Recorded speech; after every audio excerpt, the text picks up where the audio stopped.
Oi, pessoal, boa noite. Estamos aqui começando a nossa live, né, de Setembro Amarelo.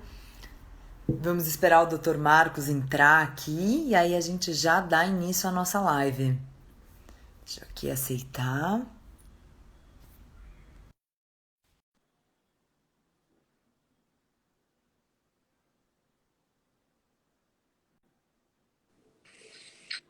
Fala, Sharon. Marcos, tudo bem? Tudo jóia? Tudo ótimo. Tá bom o som? Tá ótimo. Você tá me ouvindo bem também? Ouço. A imagem tá boa, tá, iluminação, tudo certo? Tá, tá perfeito. Até ficou com medo de zicar, né? Que vai que a conexão aqui é sempre um desafio. Que bom que deu certo. Doutora, a gente pode esperar uns mil segundinhos para o pessoal entrar, né? Até avisar. E a gente vai deixar isso gravado, tá, doutor? Tem vários clientes que pediram pelo Sim. tema, ficar aí no nosso gravado aqui no Instagram da Alma Care. Então a gente vai fazer esse bate-papo de Setembro Amarelo. Enquanto o pessoal não entrar, a gente também vai deixar gravado. A gente sempre deixa uns conteúdos, né, para falar do tema de saúde mental. Aí depois eu compartilho também, eu gosto de compartilhar nas minhas páginas, né? Se você deixar gravado, eu faço o download depois e publico. Perfeito.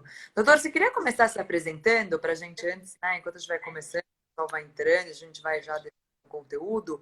Você quer se Tá. apresentar, quem você é? E aí o pessoal já me conhece, então agora é importante falar de você. Quem é você? Legal. Oi, pessoal, Marcos Lago aqui.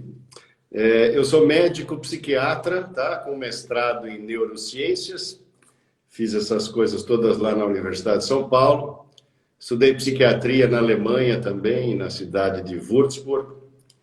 E, e tenho trabalhado com uma série de coisas, principalmente de neurociência, publicação de divulgação científica, vamos chamar assim. Eu tenho vários canais em todas as mídias sociais, né? LinkedIn, Instagram, Facebook, YouTube.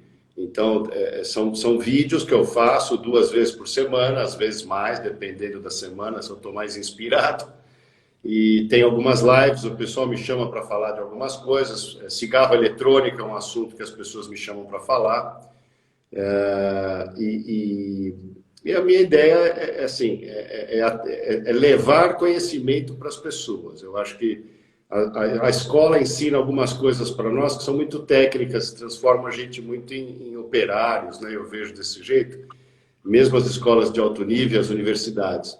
E a minha ideia é fazer com que as pessoas pensem um pouco na natureza humana, pensem um pouco nas programações que a natureza tem para nós, para a gente entender como é que a gente funciona um pouco melhor, né? Como psiquiatra, eu faço uma psiquiatria um pouquinho diferente, que eu não dou medicamentos psiquiátricos, né? Eu faço terapia hormonal.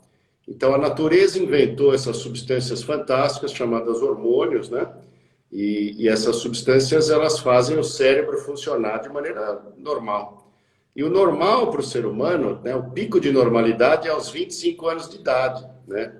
A gente hoje vive bastante, tem milhares de centenários no mundo, mas a nossa expectativa de vida biológica é somente 33, né? Sendo que o pico é dos 15 aos 25, os 25 sendo o momento de maior QI, que a gente chama de coeficiente de inteligência ou capacidade cognitiva, né? Então, a queda que se dá desse funcionamento cerebral após os 25, muitas vezes está relacionada à queda hormonal. Então, é esse ponto que eu ataco, né? Eu meço no sangue das pessoas as dosagens, e daí eu tento voltar para esses níveis de melhor funcionamento, né? Então, Perfeito. psiquiatria um pouquinho diferente. E o que você entende que está acontecendo hoje em dia, né? A gente está falando desse funcionamento. E o que você vê hoje em dia, né, com os seus pacientes e com as pessoas com quem você conversa? Por que a questão de saúde mental hoje está tão presente, né? A gente está tendo várias pessoas sofrendo com questões emocionais, com a pandemia isso ficou ainda mais forte, mas é algo que a gente vem falando há muito tempo. Por que você acha que essa questão de saúde mental está tão presente na vida das pessoas hoje em dia? Por uma razão muito simples, na minha opinião. Nós temos um funcionamento mental que é igual ao dos nossos antepassados de 200 mil anos atrás. Não mudou o nosso funcionamento cerebral de lá para cá. Só que a gente inventou um monte de novidades para nós mesmos. Então, por exemplo, viver em civilização é uma coisa muito nova para nós, né? Uma espécie que tem 300 mil anos de existência, só consegue falar há 50 mil anos, tá? E a gente só vive em grandes comunidades há 10 mil anos. Então, é um tempo muito pequeno para que tenha tido modificações cerebrais para a gente lidar com esse monte de gente desconhecida que a gente lida hoje. Então, eu moro aqui num prédio que são 4 apartamentos por andar. Eu não conheço nenhuma das outras 3 famílias, né? A gente se encontra no elevador, fala do tempo, reclama do elevador ou reclama da garagem, essas besteiras sociais, mas a gente não tem uma troca afetiva muito grande, a gente não convida muito um para casa do outro, e mora assim, do outro lado da parede, 20 centímetros de distância, né? Isso é muito novo para o ser humano e o cérebro não lida bem com isso. Então, a gente é exposto a uma quantidade de estresse, a gente pode chamar isso de estresse, enorme. Então, o cérebro, como ele está sempre tentando achar sentido nas coisas e tentando resolver as coisas, a gente fica em busca de alguma maneira de resolver as coisas, mas não resolve, porque o outro também está do outro lado do mesmo jeito. Ele não vai ser meu irmão, ele não vai ser geneticamente relacionado a mim. Dificilmente eu vou me casar com a filha do cara. Não tem o que tinha nas trocas tribais do ser humano original, né? Conviver com a família e quando saía da tribo era para se casar e aí convivia com estranhos. Hoje a gente vive com estranho o tempo inteiro, né? Então, eu acho que a saúde mental tem muito a ver com isso. Nós somos obrigados pelo sistema social a conviver com estranhos o tempo inteiro. E isso é bastante difícil para a maioria de nós. Perfeito. E, doutor, em termos que a gente tinha conversado dos comportamentos que aliam, né, que além, né, que você falou da questão hormonal, dessa questão bioquímica, o que é importante também para se manter com uma boa saúde mental, né? Você tinha falado já uma vez para mim de atividade física, alimentação. Então, qual a importância desses comportamentos e como isso impacta a nossa saúde mental, inclusive, né? Isso é uma coisa importante que você está falando porque ela desdobra em tantos assuntos, Sharon. É fantástico isso. Porque nós temos uma programação cerebral para algumas funções, principalmente a função de nos manter vivos. A gente se mantém vivo de 2 maneiras. Ou a gente mantém o nosso próprio corpo vivo, ou a gente mantém os nossos genes vivos na nossa prole, os nossos filhos. Então, ou a gente gasta energia para nos manter vivos, ou a gente gasta energia para se procriar. E a gente vai buscar sempre a melhor solução de sobrevivência e de procriação. Tá? Agora, se você coloca esse monte de confusão aí no mundo, esse monte de regras novas, horário, escola, não se obedece mais o sol, nós estamos aqui de noite com luz acesa, então eu que sou um cara que dorme cedo, já estava ali, puta, Xera, não vai me ligar, eu já estou querendo dormir. Então... Mas a maioria das pessoas hoje entrou nesse esquema, acende a luz e pronto, e acha que está tudo em ordem. Não é verdade. Você acende a luz, você bloqueia a produção de um hormônio fantástico cerebral, melatonina, né, que é só produzido no escuro. Então, você fica estressando e mudando, e aí, o que é que faz? Bom, você tem que tentar ficar mais forte. Como é que você faz para ficar mais forte? Você tem que voltar para as origens, lembrar o que o ser humano de verdade faz. O ser humano de verdade come só o que a natureza dá. Porque a indústria alimentícia tem meia hora. Né? Ser humano não faz academia, ser humano caça, ser humano colhe, ser humano cuida de filho, ser humano luta com outros bichos, ser humano luta com outros seres humanos. Tá? Essas são as atividades da natureza. Como é que a gente faz para mimetizar os dias de hoje isso? A gente tem que lembrar que todo dia o ser humano normal sai para procurar comida. Então, e sai a pé, né? Sobe em árvore para pegar fruta, ele anda um monte para achar a caça. Então, é voltar a fazer atividade física diária. Não precisa ser o tempo inteiro, mas tem que ter atividade física diária. Você tem que movimentar. O aparelho locomotor é a maior parte do nosso corpo, né? Você pega o cérebro, que é o grande controlador, e para baixo é só músculo e osso praticamente, né? É o que mais nós temos é musculatura e ossatura. Então tem que se mexer, pessoal. Não tem conversa, né? Comida, né? A comida é interessante porque o que a gente não hoje em dia você pega os mapas mundiais de alimentação, mesmo em país rico, hein? 55% da dieta baseada em carboidrato. Não existe esse monte de carboidrato na natureza, pessoal. Só existe quando planta. E a gente planta o quê? Planta de baixa qualidade, que cresce logo e rapidamente pode ser transformada em energia, que são os carboidratos de cadeia curta, né? Então a gente parou de comer proteínas de alto valor, vegetais de alto valor, vegetais mais elaborados, que são mais resistentes, eles são melhores para nós.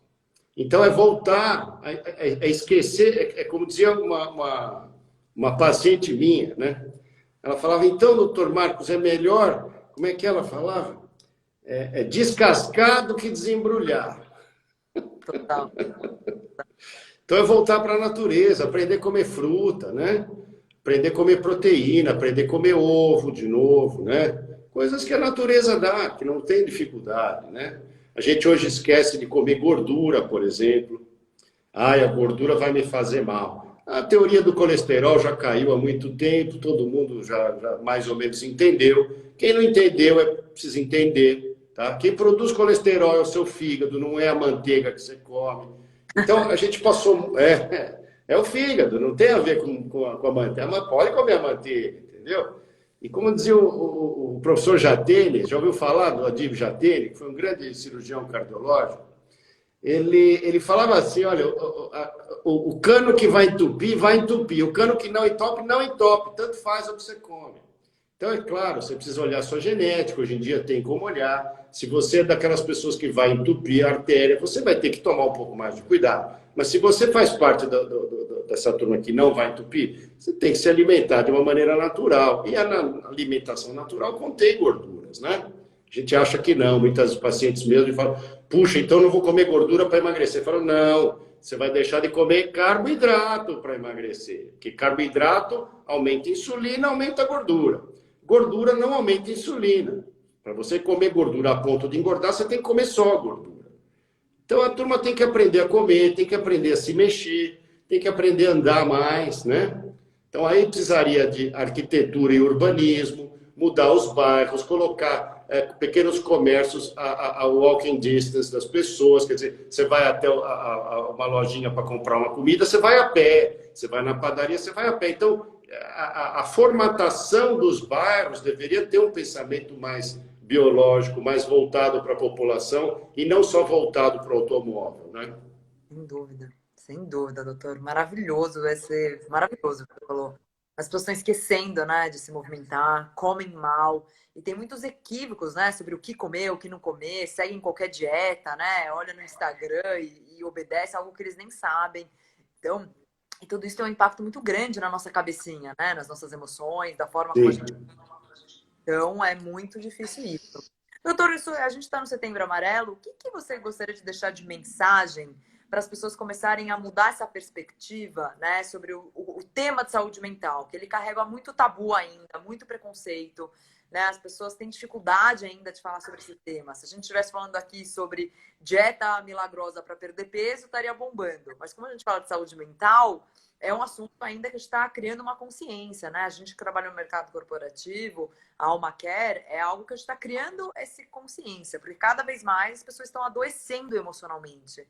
Então, o que você deixaria de mensagem, né, para quem vai assistir essa live depois, sobre o que as pessoas devem e como elas devem olhar para a saúde mental sem tanto preconceito que carrega ainda hoje em dia, mesmo com tudo que a gente vive, tem ainda muito tabu envolvido.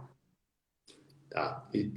É uma mensagem que demoraria umas 5 horas para eu dar, mas eu vou tentar dar uma resumida.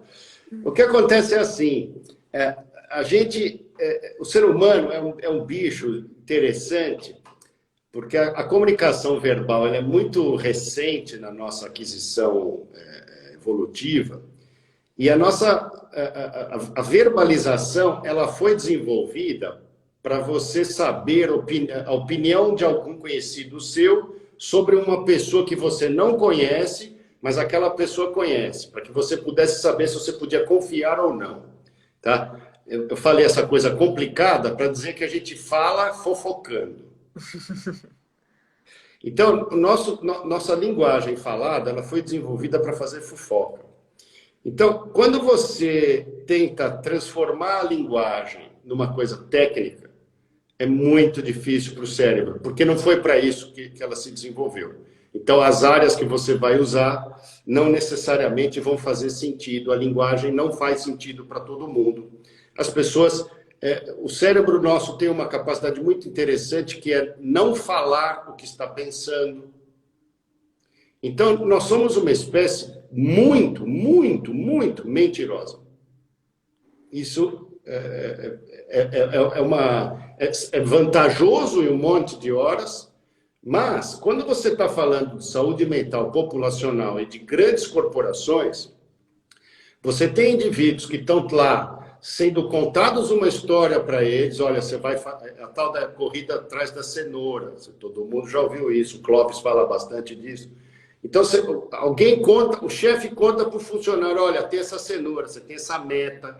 E se você bater essa meta, vai dar tudo certo, porque depois você vai ganhar um bônus e não sei o que lá. E o cara sai fazendo qualquer coisa, porque foi prometido para ele um prêmio. Né? E aí ele esquece que, assim, não vai rolar. É uma pirâmide, o mundo é uma pirâmide. Lá em cima tem 2, 3 caras. Na verdade, tem 8, né? Nós temos 8 seres humanos que têm o mesmo dinheiro que 3,5 bilhões de pessoas. Então, é realmente uma pirâmide bastante esquisita. E o cara que está lá em cima, ele não quer trocar de lugar. Na corporação também não. Então, ele vai falar para o cara de baixo qualquer coisa para que o cara de baixo faça o trabalho dele sem perturbá-lo demais. Isso aí, qualquer corporação funciona assim. Para começar, nas casas das pessoas, né? Você vai passear no shopping com a sua filhinha, ela passa na loja da boneca: papai, quero aquela boneca. A primeira coisa que eu respondo é o quê? Compro na volta. Então, não é que das corporações só de trabalho. A gente tem essa mentira na família. Quer dizer, a gente é assim, o ser humano é assim. Agora, se você lida com o estresse do leão, 100 mil anos atrás, o leão saía correndo atrás de você, que estava grávida com outro bebê no colo, e o seu marido lá ia tentar te salvar e matar o leão. Um estresse horroroso, mas que em 20 minutos estava resolvido. Ou estava todo mundo morto, ou o leão tinha desistido. Ou vocês mataram o leão. Era isso, o estresse era isso. Então você tinha um estresse objetivo, a resolução objetiva e temporalmente finita. Hoje, o que acontece? Você vai para o seu ambiente, qualquer que seja, você é submetido a um estresse que é o mesmo, a reação interna é a mesma, é chamada reação de luta ou fuga. Essa reação antiga a gente já conhece, na década de 1930 foi descrita por um austríaco, e ele descreveu toda a reação de estresse, bonitinho, fantástico, estudo. Então, se você não tem a resolução do estresse, você não tem a queda do cortisol, você não tem aquela, nossa, passou, ainda bem. Nunca tem esse passou, ainda bem, porque amanhã tem de novo. O seu chefe fala: olha, amanhã não esquece. Amanhã não esquece. Fora aquele chefe que escreve de noite, antes de ele dormir às 3 horas da manhã, porque ele tem uma insônia desgraçada, ele manda aquele último WhatsApp: ó, amanhã às 7 você me faz isso. Então, não há, o leão nunca vai embora. Então você fica embebendo o seu cérebro e o seu corpo com uma série de substâncias que te preparam para a luta, que nunca acaba. Então você vai, em algum momento, chegar num esgotamento. Você não tem mais certeza se você sabe lutar ou não. Você não tem mais certeza nem contra o que você está lutando. E aí você precisa de energia, então você come mais, você bebe mais, você precisa relaxar, você consome álcool, você consome benzodiazepínico, consome antidepressivo, porque aí você fala, nossa, eu não aguento mais, eu vou no psiquiatra porque eu não estou conseguindo lutar. Aí o psiquiatra vai te dar um medicamento que aumenta a sua serotonina. O que faz a serotonina? Faz você ficar melhor, mais esperto, mais rico, mais bonito? Não, ela faz você voltar no dia seguinte e lutar de novo pelo nada. Então é muito complicado falar de saúde mental se a gente não começar a entender que o ser humano não é uma coisa, ele é um bicho que tem algum valor. E assim, não estou falando de maneira piegas, porque quantos lugares você vê no mundo que tem pena de morte? Poucos. Quantos lugares no mundo não tem julgamento para as pessoas que mataram alguém? Quase nenhum lugar. Quer dizer, mesmo o assassino é reconhecido como tendo algum valor. Só que isso se perde no dia a dia. Às vezes o trabalhador que vai lá e se ferra e está estressado, esse tem menos valor, porque ele não vai ser. Ninguém vai julgar o chefe dele e falar, olha, você estava certo. Mas o assassino às vezes tem mais direitos. Então é uma sociedade que precisava entender um pouco melhor quanto de dinheiro ela precisa e quantas pessoas precisam ficar doentes para que esse dinheiro seja produzido. Não sou comunista nem nada, não tem nada disso. Eu acho que as pessoas têm que ganhar dinheiro mesmo. Eu gosto de viajar, esquiar na neve, andar de Mercedes. Adoro dinheiro, é super legal. Mas a que preço e a que custo pessoal, emocional, cerebral, entendeu? Então, acho que a saúde mental ela é grande. Por isso que eu falei que a resposta ia demorar umas 5 horas. Doutor, você está trazendo um ponto que eu acho muito importante, que é o estresse crônico. Tá todo mundo estressado, todo dia. Isso. E mais do que você falou, às vezes a gente nem sabe com que e por quê, né? A gente não consegue identificar o inimigo. E aí o leão, né, que você está chamando, e pra gente, às vezes, a gente olha e tá tudo estressado com um monte de coisa, e você vai perguntar, mas por quê? E a pessoa não sabe te responder o porquê. Então é muito delicado, né? Porque a pessoa acaba se perdendo nesse caminho, né, de busca de um equilíbrio, porque ela nunca chega nesse alívio que você falou, nossa, que bom que passou. E não passou, né? Não passa. E vira contínuo né, esse desgaste. Todos os dias ela volta para a mesma batalha e ela sai com a sensação que ela ainda não ganhou. Então ela fica sempre muito, muito estressada. Doutor, como você dorme cedo e eu também, a gente vai encerrando, porque esse vídeo vai ser gravado. Queria deixar o meu muito obrigada. Deixar também uma mensagem que a gente está pensando em projetos de psiquiatria, né? O doutor Marcos, a gente tem tido conversas, a Alma Care, como, né, quem acompanha a gente, principalmente as empresas, a gente tem projetos conectados à saúde mental, a gente vai ter aí um lançamento de alimentação e nutrição, e a gente também está aí na contemplação de projetos de psiquiatria, e o doutor Marcos aí é o nosso convidado, e quem tem todo esse olhar muito importante para essa saúde holística, né? Diferentes comportamentos que a gente tem. Então, doutor, muito obrigada, né, pela sua presença, pela sua participação. Para quem não teve a oportunidade de assistir, vai estar gravado aqui no nosso IGTV da Alma Care. Então, muito obrigada e eu desejo uma ótima noite. E, doutor, Sharon, muito obrigado. Uma honra participar e conversar com você de novo, viu? Obrigada. E que nossos projetos andem rápido. Com certeza, irão. Muito obrigada. Obrigada, gente. Uma ótima noite. Tchau, tchau. Tchau, pessoal.